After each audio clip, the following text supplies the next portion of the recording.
O assunto agora é o perigo no trânsito. Uma pesquisa acaba de mostrar qual é o tipo de motociclista que sofre mais acidentes fatais. Ao contrário do que muita gente pensa, a maior parte das vítimas não é motoboy e nem usa moto para fazer entregas. De manhã ou à noite. As motos dividem o pouco espaço das vias com outros veículos bem maiores. Numa colisão, quase sempre levam a pior. Mas se você pensa que quem mais sofre esses acidentes são os motoboys ou motofretistas, aqueles que usam a moto como fonte de sustento para fazer entregas diárias, está enganado. Outro perfil de usuário de moto começou a chamar a atenção nas estatísticas de acidentes. São motociclistas, pessoas que não trabalham com a moto diretamente, mas usam esse tipo de veículo para se deslocar pela cidade. Quem são essas pessoas? Pessoas que vão para o trabalho? São pessoas, basicamente, pessoas que estão se locomovendo para um trabalho, para alguma atividade. Então, em geral, não é lazer, como às vezes pode se esperar. O médico Marcelo usa a moto todos os dias. Ao lado de uma equipe de profissionais especializada em trânsito e atendimentos de emergência, ele coordenou uma pesquisa sobre o perfil dos usuários de motos. Realizado em São Paulo, o estudo aponta que 23% dos usuários que se envolvem em acidentes são motoboys ou motofretistas. Já a grande maioria, 77%, são motociclistas, gente que não trabalha diretamente com o veículo. Os motoboys ficam em média 8 horas por dia em cima da moto. Os motociclistas menos, cerca de 2 horas. Mas por que então esse grupo sofre mais acidentes? Segundo os pesquisadores, é porque os motociclistas são menos experientes. Motoboy, motofretista, é um indivíduo que está habituado com o trânsito, com todas as nuances do trânsito. Talvez aquele que usa a moto só para transporte, vamos dizer que ele é uma presa mais fácil, né, em termos de análise de riscos que ele corre dentro de um trânsito. Pelas ruas, os motoboys concordam.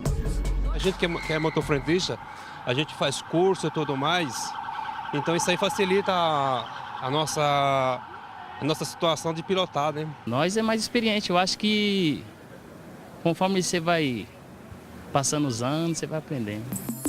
Especialista em engenharia de trânsito, João Otaviano também afirma que os perfis são muito bem definidos. O tipo de tombo do motofretista e do motociclista é diferente. A circunstância, digo, a dinâmica do acidente. O motociclista às vezes cai numa bobagem. Foi justamente o que aconteceu com a estudante Stephanie. Ela conseguiu a habilitação para pilotar motos há pouco tempo e ainda não se sente totalmente segura. Moto é uma coisa, é perigoso em si, mas facilita algumas coisas. Falta de experiência e atenção fizeram ela se chocar contra um ônibus há 2 semanas. E aí quando eu vi que eu estava na subida, quando eu vi eu não consegui sair dele mais. E aí eu bati na lateral do ônibus. Depois de sofrer uma fratura grave na perna esquerda, ela se prepara para uma cirurgia no joelho. Colisões laterais, como a que atingiu Stephanie, correspondem a 48% do total dos tipos de batidas com motos. É tudo lição, eu acho, na vida da gente. Mais atenção da próxima vez. Muita mais atenção. Só no ano passado foram mais de 19 mil acidentes com vítimas em São Paulo, segundo a empresa que gerencia o tráfego na cidade. Desse total, metade envolveu usuários de moto. O maior problema? O motociclista que muitas vezes é afoito, ele quer disputar o espaço com o automóvel, ele não deve fazer isso, né?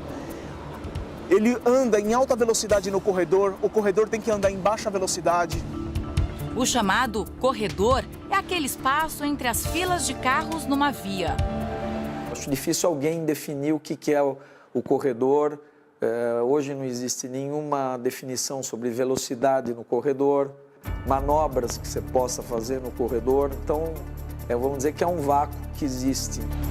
Vácuo que ainda não foi preenchido pelas leis de trânsito. É a tal discussão, por que não põe uma faixa exclusiva de moto à esquerda? Ele, para entrar na faixa da esquerda, ele tem que cruzar a via toda. Para ele sair, ele também vai cruzar a via toda. Então, também é uma situação absolutamente difícil. O uso indevido do corredor e a troca de faixas sem sinalização são as principais causas de acidente entre carros e motos. E o especialista ainda aponta outro problema cada vez mais comum. Eu defendo que o indivíduo que fala no celular, ele deveria também ser tão criminalizado quanto aquele que bebe e dirige. Não tem cabimento hoje um motorista utilizar o celular quando eu estiver dirigindo. Não tem cabimento. Uma colisão com um automóvel tirou a vida de Matias Gurbanov em janeiro de 2014. Os pais, Bernardo e Graciela, não se conformam até hoje. E aí parou o mundo, né, para nós. Não conseguia respirar direito durante meses. Fiquei tentando respirar, porque acabou tudo, destruiu por dentro. A família veio da Argentina. Matias nasceu no Brasil, era professor de espanhol e usava a moto para se locomover entre as aulas. Tinha a habilitação em dia. Nunca tinha tido um acidente a bordo da moto.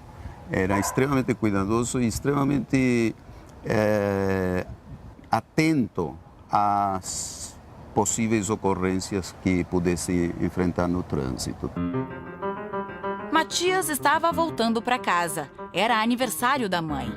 De repente, um carro veio pela contramão, ignorou a placa de conversão proibida e atingiu a moto do jovem de frente. Meu filho, pela inércia, bateu contra o vidro da frente da perua, no lado do motorista, afundou o vidro e morreu instantaneamente. Caiu morto ao lado da perua. O condutor não teve a habilitação cassada. Segue a vida normalmente. A família de Matias ainda luta na justiça. Não tem preço ter perdido isso. Perdemos muito todos. A vida perdeu. O acidente de Matias aconteceu no final da noite, período em que os índices de acidente aumentam. A maioria acontece aos finais de semana, durante a noite e madrugada. Se pilotar nesses períodos é imprescindível, é importante seguir algumas regras básicas. Se ele vai trafegar muito à noite, ele tem que ter o cuidado de zelar muito pela parte elétrica, ter certeza que está a lanterna, os piscas, luz de freio, está tudo funcionando, né? E usar roupa refletiva. Chama a atenção também o número alto de acidentes nos horários de pico durante a semana. O terreno propício para as infrações, é um trânsito parado, a pessoa quer tomar medidas fora do convencional para tentar se safar do trânsito.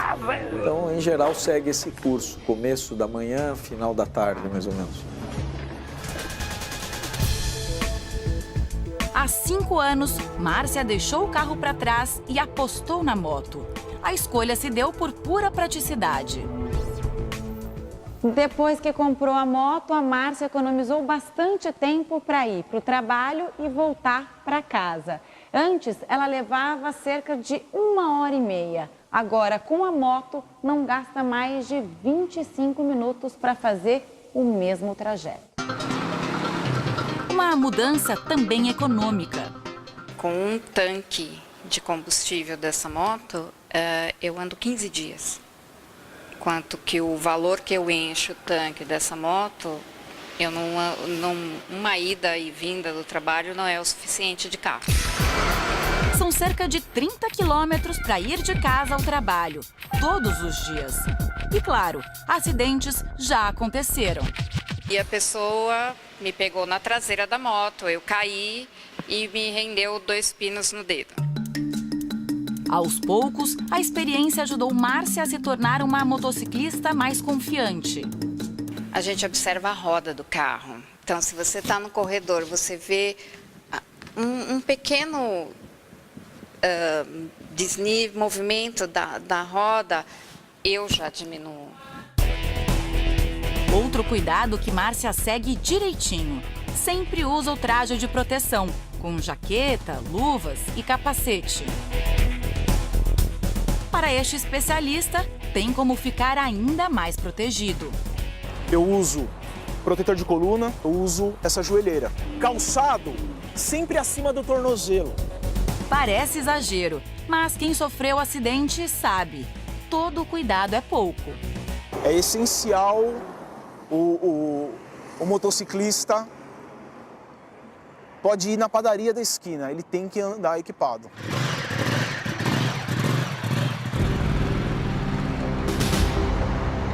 Uma coisa é consenso.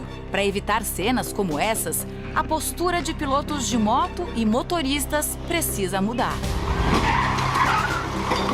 Se a atitude do condutor, tanto da moto quanto do automóvel, não for uma atitude de respeito, se essa atitude não for uma atitude de respeito, for uma atitude de disputa, você vai ter tragédias. Essa atitude que as pessoas precisam desenvolver.